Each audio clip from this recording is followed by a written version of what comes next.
9 agosto 2024, porto di Ningbo, uno dei più trafficati e vitali snodi commerciali del pianeta. Una giornata apparentemente normale si trasforma in un inferno. La nave portacontainer Mobility, un gigante d'acciaio lungo oltre 300 metri, viene letteralmente squarciata da una deflagrazione devastante. L'onda d'urto si propaga per chilometri.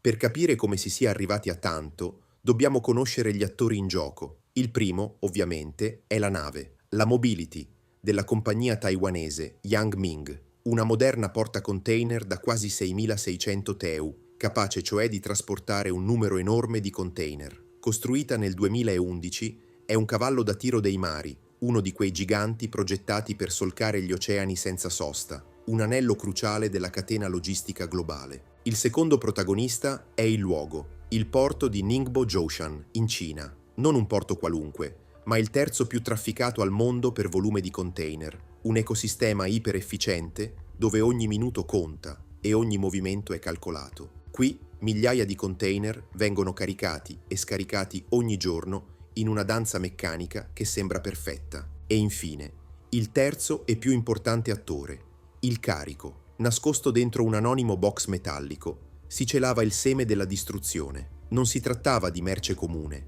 ma di merci pericolose. Le indagini si sono concentrate su un carico di perossidi organici, classificati secondo le normative internazionali come classe 5.2. Parliamo di materie instabili, infiammabili, che richiedono procedure rigidissime per essere trasportate. Dentro quel container si è ipotizzato che potessero esserci anche batterie agli ioni di litio, un'altra categoria di merci ad alto rischio. La scena è pronta. La nave, il porto, il carico, tutti elementi di una normale giornata di lavoro, che, a causa di una serie di falle nel sistema, stavano per diventare gli ingredienti di una ricetta disastrosa. La catena di eventi che porta all'esplosione della Mobility non inizia con il botto, ma con un sussurro, con una serie di piccole decisioni, documenti e procedure che, sommati insieme, creano la tempesta perfetta. Ricostruiamola. Il primo anello di questa catena fatale è un errore quasi banale, un dettaglio burocratico. Il container al centro del disastro era un reefer,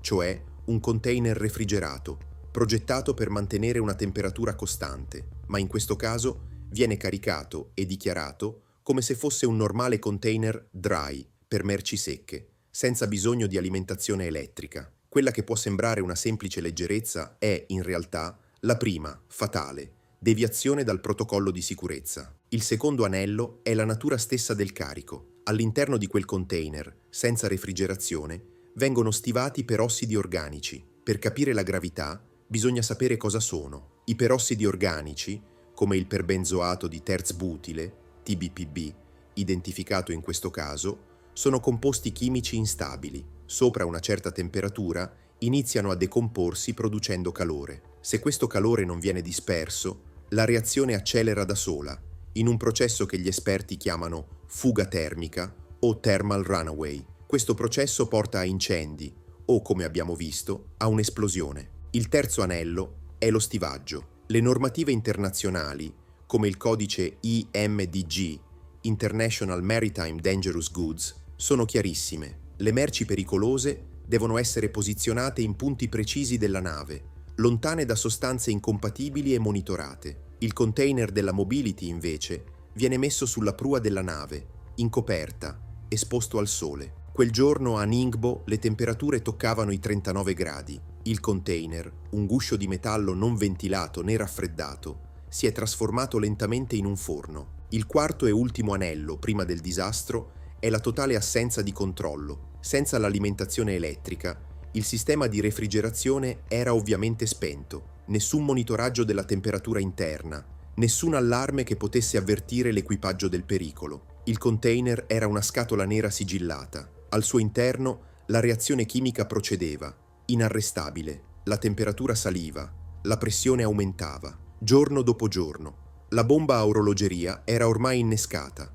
Mancava solo la detonazione. Il 9 agosto 2024, la Mobility è ferma al molo del Terminal Bailun di Ningbo. Sono passati alcuni giorni dal caricamento del container. Al suo interno, la temperatura ha superato la soglia critica, la decomposizione dei perossidi è ormai inarrestabile, e sta generando gas e pressione a un ritmo esponenziale. Poco dopo mezzogiorno, un membro dell'equipaggio di guardia a prua sente un odore acre, quasi irritante. È il primo, terribile segnale. Avvicinandosi per controllare, nota del fumo bianco e un liquido giallastro che gocciolano dalla porta del container. È il perossido che si sta decomponendo. Sente anche un sibilo, il suono inconfondibile della pressione che cerca una via di fuga. L'allarme viene dato, ma è troppo tardi. Le procedure di emergenza, per quanto veloci, non possono fermare le leggi della chimica. In pochi minuti, il fumo diventa denso e scuro. La pressione interna raggiunge un livello che la struttura metallica non può più contenere. Alle 13:40, ora locale, avviene l'inevitabile. Il container esplode. Non è un incendio, è una detonazione che squarcia l'acciaio come fosse carta. La forza dell'esplosione proietta detriti incandescenti sui container vicini, innescando altri incendi e amplificando il disastro. L'onda d'urto è così potente da essere avvertita a chilometri di distanza. L'inferno si è scatenato. 3 rimorchiatori antincendio intervengono subito, ma il danno è fatto. La prua della Mobility è un groviglio di metallo fuso e annerito. Miracolosamente, grazie alla prontezza dell'evacuazione, non ci sono state vittime. Ma la domanda che tutti si fanno è: come è stato possibile? Ma allora, perché è successo? Per capirlo davvero, dobbiamo andare oltre la cronaca e analizzare la tecnica. L'esplosione della Mobility non è il risultato di un singolo guasto, ma del collasso di un intero sistema di sicurezza. Il primo perché sta tutto nella gestione delle merci pericolose. Normative come il codice IMDG classificano le sostanze in base al rischio. I perossidi organici, classe 5.2, sono tra le più insidiose perché possono decomporsi in modo esplosivo se non tenute al freddo. Trattare un container che li contiene come un normale carico secco non è un errore, è una gravissima violazione dei protocolli di sicurezza. Il secondo perché è pura fisica. Il thermal runaway. Il container si è comportato come una pentola a pressione. Scaldandosi, i perossidi hanno iniziato a decomporsi, generando altro calore. In un ambiente chiuso e non raffreddato, il calore si accumula, accelerando sempre di più la reazione. È un circolo vizioso che porta a un aumento esponenziale di temperatura e pressione, fino a quando la struttura del container cede ed esplode. Se, come ipotizzato, fossero state presenti anche batterie al litio, il rischio si sarebbe moltiplicato, aggiungendo altra energia all'esplosione. Il terzo perché è umano e procedurale. Chi ha caricato quel container? Chi ha compilato i documenti di trasporto? Chi doveva controllare? La responsabilità in questi casi si frammenta lungo tutta la filiera, dal produttore della sostanza chimica, allo spedizioniere, fino all'equipaggio. Da qualche parte, la catena della comunicazione si è interrotta, forse per risparmiare sui costi di un trasporto refrigerato, forse per semplice negligenza.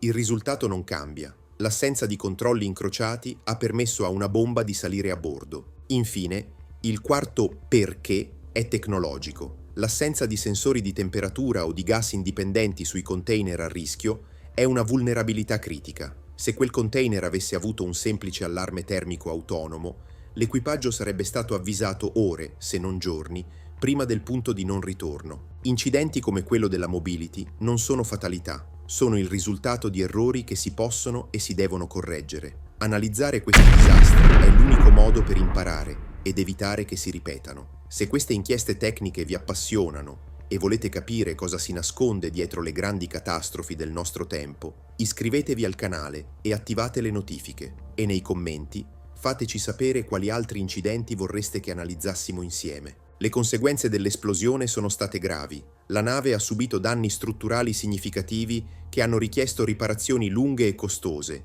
interrompendo il suo servizio. Il traffico nel porto di Ningbo ha subito rallentamenti proprio durante l'alta stagione delle spedizioni, con ripercussioni sulle operazioni del terminal. Ma le conseguenze più importanti sono le lezioni che un evento del genere ci impone di imparare. L'incidente ha acceso un faro sulla vulnerabilità del trasporto di merci pericolose. Le autorità marittime hanno avviato inchieste che hanno portato a un riesame delle normative. La prima lezione è la necessità di controlli a prova di errore. Non ci si può più fidare solo dei documenti. Servono ispezioni a campione più severe e tecnologie, come scanner termici o rilevatori di gas, per verificare il carico prima dell'imbarco. La seconda lezione riguarda la formazione. Tutto il personale della filiera logistica deve essere continuamente aggiornato sui rischi specifici di ogni tipo di merce e sulle procedure da seguire. Infine, la tecnologia. L'industria deve accelerare l'adozione di smart container, dotati di sensori autonomi per monitorare temperatura e pressione,